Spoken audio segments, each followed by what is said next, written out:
It's not glamorous. It's lonely. As you start changing, everything around you starts changing. It's not even fun in the beginning.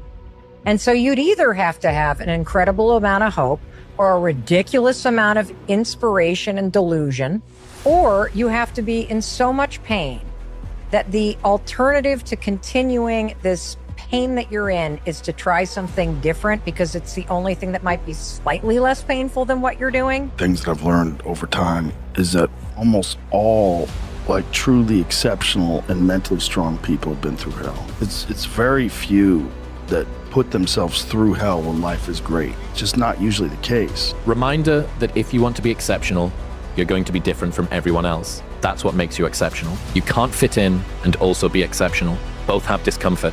When you fit in, you have internal conflict because you're not being 100% you. When you're exceptional, you have external conflict because everyone sees you as different. Pick one. When your friends start to say, you've changed, remember it's because they don't know how to say, you've grown. If you just locked in and fucking worked on yourself, worked on your business, worked on getting in the gym, improving, your whole life could change. You want to be that one motherfucker. On the other end of suffering is a life that many people don't know even exists. It's a beautiful world because like the 40% rule. We all live in this world where our brains are keeping us in this box. Outside that box, on the other edge of suffering, which is on the other edge of that 40%, is a world that's endless of opportunity. But we are afraid to go outside that box because in that box is comfortable. That's where all of our nice stuff, that's where the nice 4-lane highway's at. I know where the restrooms are at. I know where the gas stations are at. Outside that box, man, God gives you a shovel and says, man, start digging. That's not fun. But when you dig your own path to all kind of stuff that's unknown. It's time to lock in and grind. This is where champions are made, where the weak fall off and the relentless rise. Every single day, you've got to commit. No more excuses, no more distractions. You want to be great, you want to achieve something extraordinary. Then it's time to put in the work. When you wake up, ask yourself, how bad do you want it?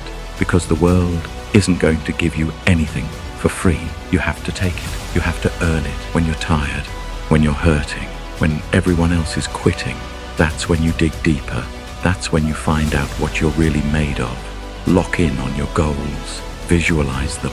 See them so clearly in your mind that you can taste them, and then grind. Grind like there's no tomorrow. Put in the hours. Sweat. Bleed. Cry if you have to, but never ever give up. It's not going to be easy. It never is, but that's the beauty of it. The struggle, the pain, the grind, that's what builds character. That's what makes you stronger. Every setback, every failure, it's just another opportunity to prove how badly you want it. So get up. It's time to lock in and grind. You're going to lose sleep. You'll doubt whether it'll work. You'll stress to make ends meet. You won't finish your to-do list. You'll wonder whether you made the right call and have no way to know for years. This is what hard feels like, and that's okay. Everything worth doing is hard, and the more worth doing it is, the harder it is. The greater the payoff, the greater the hardship. If it's hard, good. It means no one else will do it. The hardships, the losses, they make the good times way better. Sense of appreciation is so deep, and also it shapes us, makes us who we are. And I do think having a little bit of a pebble in your shoe sometimes can keep you working harder and really persevering. Difficult things make regular life less difficult. And that sounds so simplistic, but particularly physically difficult things. Because when you do things that are physically difficult, the strain of making yourself do those things, it's very valuable. It's not just valuable in terms of like health and the way you look, but it's also valuable for your mind, maybe even more so. Because regular life can be confusing, and little things that go wrong and little problems that arise are exacerbated by the fact that you're not accustomed to dealing with hardship. If life was nothing but green lights and we didn't have yellows and reds, things that make us pause, hardships, crises, times for introspection, then what the hell would it all be for? We need the yellows and the reds. That's how we evolve. That's how hopefully there's some ascension to our being. That's how we give some credit to time and growing older. Sacrifice temporary fun for permanent dreams, or sacrifice your permanent dreams for temporary fun.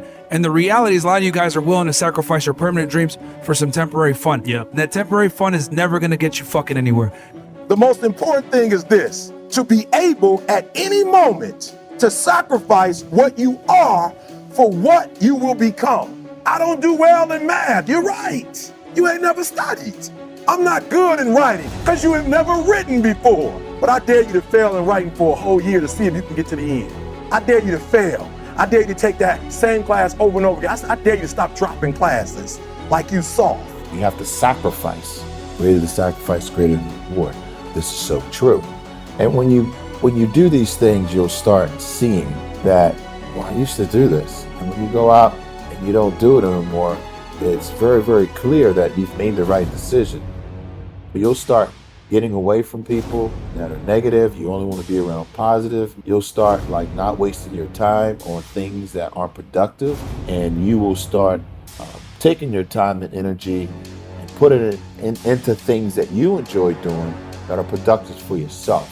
Build belief, build confidence to the point where nothing can hurt you because you know exactly who you are. Pushing forward, it wasn't easy.